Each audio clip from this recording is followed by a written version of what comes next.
Pada tahun ini juga kerajaan negeri telah melancarkan program komuniti amalan hijau yang berperanan sebagai wahana memperkasa pendidikan kelestarian alam sekitar dan memperkukuh ekonomi kitaran di peringkat komuniti.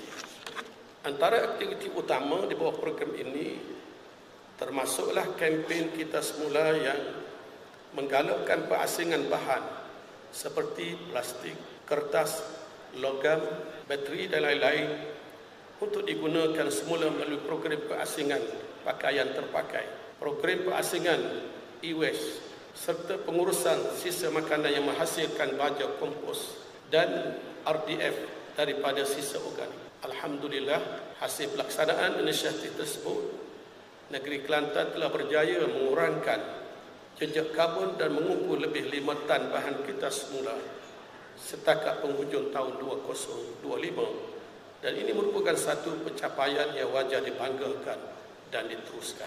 Selain itu, kerajaan negeri turut memberi tumpuan kepada pemeliharaan biodiversiti asli negeri Kelantan dengan memperkukuh perlindungan terhadap habitat flora dan fauna tempatan. Kerajaan negeri juga melaksanakan program melabuh tukun tiruan di perairan Kuala Kemasing bertujuan memperkayakan sumber ikan marine serta menyokong kelestarian biodiversiti laut.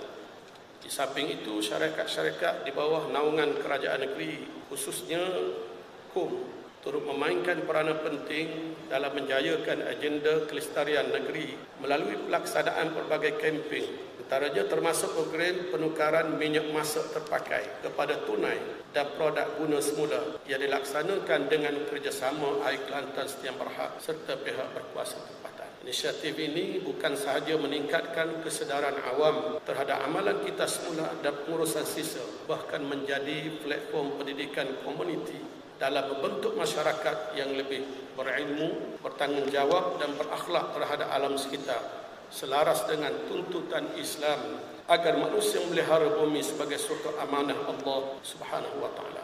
Saya ingin menyeru seluruh lapisan masyarakat, sama ada dalam kalangan jabatan dan agensi kerajaan, pihak swasta, badan bukan kerajaan, NGO, institusi pendidikan maupun rakyat Kelantan secara keseluruhannya agar terus berganding bahu dan memperkukuh komitmen dalam menjayakan agenda kelestarian alam sekitar di negeri. Marilah kita menjadikan sambutan Hari Alam Sekitar Negara 2025 ini sebagai titik tolak kepada gerakan kesedaran yang lebih menyeluruh untuk memelihara bumi anugerah Allah ini dengan penuh amanah dan tanggungjawab.